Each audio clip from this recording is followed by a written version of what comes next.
Ave Maris Stella.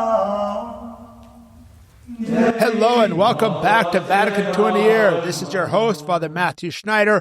I am a priest of the Laity Church of Christ and a theology professor. This is a podcast on the Star Coast Production Network at sqpn.com. Today we're on day 36. We're covering we're on day 76. We're covering Lumen Gentium 36. Sorry, I got the day and the number mixed up. And 36 is on the apostolate, the laity and the apostolate of the world, right? So how they fit into the world, how they fit into apostolate, right? So we're continuing chapter 4, the laity. We're getting towards the end of it. If you want to follow along, we have a reading plan and more details at sqpn.com/Vatican or frmatthewlc.com/Vatican. Yesterday, we spoke about how the laity unite with Christ, the priest, to offer sacrifice, and Christ, the prophet, to proclaim the truth of daily life, marriage, and apostolate. Today, we're going to enter that third power, right? We're going to talk about how laity unite to Christ the King, right? Priest, prophet, and king are the three ministries of the ordained priesthood, but also the three aspects that we have from baptism as Christians. So laity unite to Christ the King to spread his kingdom, and so that it reaches every corner of society and is over all. So that's right, we got to reach everywhere.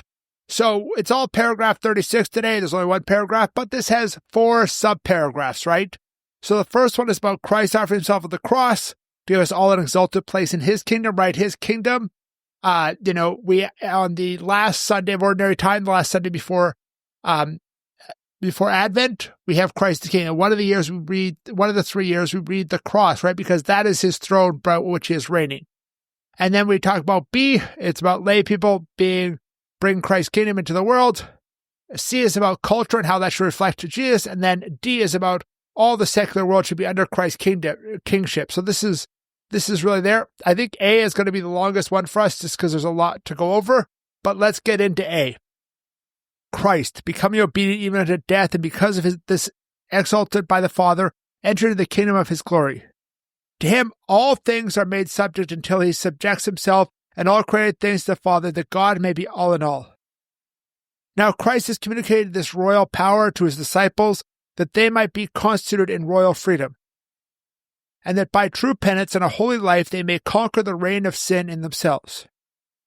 Further, he has shared this power so that serving Christ in their fellow man, they might, by humility and patience, lead their brethren to the King, for whom to serve is to reign. But the Lord wishes to spread his kingdom also by means of the laity, namely a kingdom of truth and life, a kingdom of holiness and grace, a kingdom of justice, love, and peace. In this kingdom, creation itself will be delivered from its slavery to corruption into the freedom of the glory of the sons of God. Clearly, then, a great promise and a great trust is committed to his disciples. All things are yours, and you are Christ's, and Christ is God's.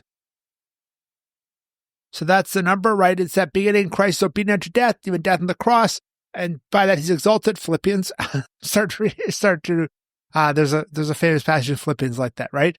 And he gives the power to lead others to him as the King. We are meant to lead others to him. He as the King. We have that aspect in his kingdom, but we're leading others to him. And he gives us all a royal power, right? That royal power is leading to him. And the laity spread his kingdom, right? So as a member of the Laity Church of Christ, my religious community, we're also part of the Regnum Christi Federation. But what does Regnum Christi mean in Latin? Regnum Christi just means regnum, kingdom, Christi of Christ. So Christ's kingdom, right? So we're talking about Christ's kingdom, and that's what we talk about Regnum Christi. It's a lot about lay people working to build the kingdom, because this is really like this number 36, is almost like the kind of is kind of like a foundational text for Regnum Christi in that sense, because it is talking about how the values of Jesus needs to reach into every quarter, and he needs to reign in society. It's not just that, like, okay, he's heard about. No, but he needs to reign in society, right? And that reign comes from the same word as regnum. That's where we get the word reign. And things like that. So that's important, right? If you want to know more about Regnum Christi, send me a message online. I can connect with people locally. But anyways, and what kind of kingdom is this, right? And it gives you a lot of those things about the kingdom. It talks about a kingdom of truth, a kingdom of life, a kingdom of holiness, a kingdom of grace, a kingdom of justice, a kingdom of love, a kingdom of peace, right? So those are the aspects of the kingdom. It is not just a kingdom of like, oh, I am powerful, I am strong. No, it's the kingdom of truth and holiness and grace and love and all these things, right? This is the kingdom we want to bring into the world. This is the kingdom that Jesus gives us the power to bring into the world. This is his kingdom. And finally, it talks about this kingdom is free from the corruption, slavery, and things like that, and freedom and the glory of the sons of God.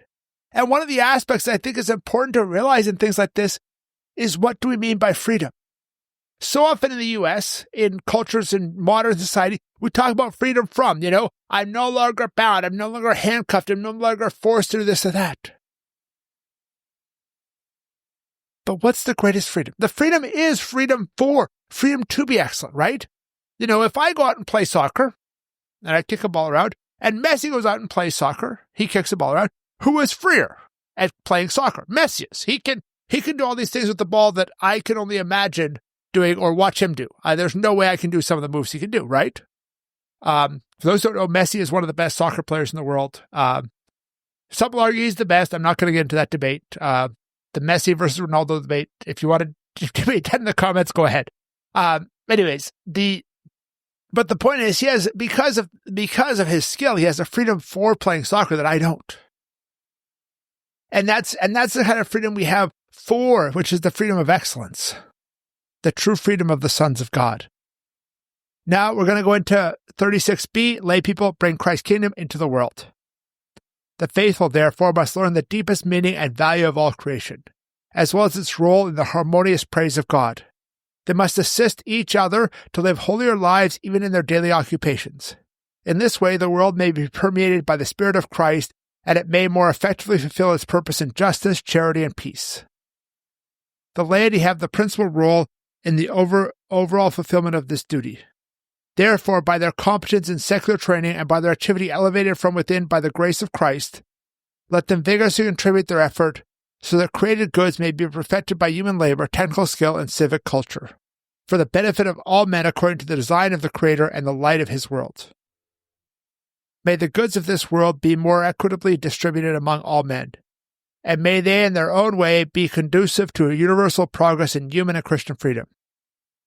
In this manner, through the members of the Church, will Christ progressively illuminate the whole human society with his saving light. So here we have, from the beginning, we talk about how everyone is called to daily holiness. I am called to be holy each day. You are called to be holy each day, right? Do you think about it more often with priests and nuns? You're like, oh yeah, their job is holiness. But everybody's job is holiness. My nephew's in school. His first responsibility is to be holy.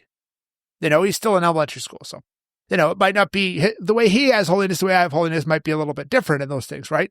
I wouldn't expect him to be reading some of the texts I have to read, when I'm doing academic articles. Probably a little too much for him, right? And so that's the reality, that we need to make every minute of prayer, right? We pray the Jesus prayer. We say a prayer to start each activity, right? We bring that in there.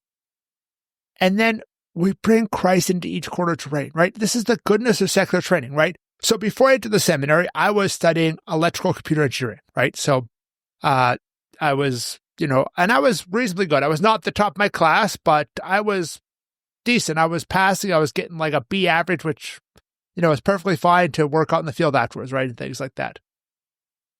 And at the same time, somebody who, if I had not God not calling me, I continued on to that, and I was working at some tech company right now or some IT job at a big company, and I was doing that and sharing that with people, it would be, it would be good in that sense, right? We would have that idea that in that training, in that bringing Christ in that aspect of the world would be good. And that Christ illuminates the world through all the members of his church, all of the lay people and everybody else, right? So, paragraph 36c on culture reflecting Jesus. Let's go. Moreover, let the laity also by their combined efforts remedy the customs and conditions of the world, if they are to an inducement to sin, so that they may be conformed to the norms of justice and may favor the practice of virtue rather than hinder it. By so doing, they will imbue culture and human activity with genuine moral values. They will better prepare the field of the world for the seed of the word of God, and at the same time they will open a wider doors of the church by which the message of peace may enter the world. We need this culture that reflects Jesus, right? All of us need to bring in this culture that reflects Jesus. All of our posts online, all of what we share on Instagram and on YouTube and all these different things, it all needs to bring that forward, right? And right now, so often, you watch the popular media, and there's temptations to sin there. But instead of those temptations to sin, it should help the practice of virtue, right? That's what it's talking about here. And it prepares the world for the seed of God, right? So we talk about the seed of the Word of God as a way of preparing for evangelization, right? Because every religion, every culture has some aspects that can be our kind of foot in the door to start talking evangelization. Because if there's nothing communicable between this culture and Christianity, it's hard to start. But if there's a discussion point, that's a starting point for evangelization. And our culture has all these starting points, and it has a number of starting points, but it needs more. We need to imbue the culture with this message. So let's continue with 36D, our last subparagraph today. All the secular world should become under Christ's kingship, right? So this is the connection between, our duties as in the secular world, like as American Canadian citizens, and our duties in the church, right? So, and rights and things like that as well. So let's read it. Because of the very economy of salvation, the faithful should learn how to distinguish carefully between those rights and duties which are theirs as members of the church, and those which they have as members of human society. Let them strive to reconcile the two, remembering that in every temporal affair they must be guided by a Christian conscience, since even in secular business there is no human activity which can be withdrawn from God's domain. In our own time, however, it is most urgent that the distinct and also the harmony should shine forth more clearly than ever in the lives of the faithful, so that the mission of the church may correspond more fully to the special condition of the world today. For it must be admitted that the temporal sphere is governed by its own principles, since it is rightly concerned with the interests of this world. But that ominous doctrine which attempts to build society with no regard whatever for religion, which attacks and destroys religious liberty of its citizens, is rightly to be rejected. So that's the number, right? It's the first part sets up the two duties. We have duties at church, we have duties of state, right? We have rights too, right? So as a Catholic, you have a duty to go to Mass every Sunday. You have a right to the sacraments, assuming you're properly disposed and things like that, and such, right? And you have duties as a citizen. You have to pay taxes. You have to obey rules like, hey, what's the speed limit on this road? Things like that, right? And we reconcile them, but we have to reconcile them in a way that we understand that what the church is higher, right? The mission of the church is over all human activity, over all human matters. And yes, it's important to do your civic duty, but most important is our church duty, is our duty to Jesus. And then this idea of the church generally respects the principle of the temporal sphere, right? For example, one of the church rules is that, with very few exceptions, marriages done in churches should be recognized by civil authorities insofar as that's possible. It's interesting how, like, in certain countries, the relationship's different, right? So, for instance, when my sister got married in Canada, I had to go through, like I think it was 1 hour training to become a notarized agent in the province, right? So that marriage was both legal and in the church and real, right? Whereas in Mexico, you have to actually go to the courthouse on the Thursday or Friday before the weekend, and then you get your legal marriage certificate. You do your real marriage at the church on the weekend, right? But the whole idea is, but the one thing we don't accept the civil authority is this: there's certain aspects that want to build a religion-free society. We can see it in certain countries, both in the kind of, very developed European ones and in like much less developed, some of these kind of, Chinese, North Korean ones that are very different. But that's something we have to fight against in the church. We cannot have that. And religion is generally good. Even non-Christian religion is generally good for society.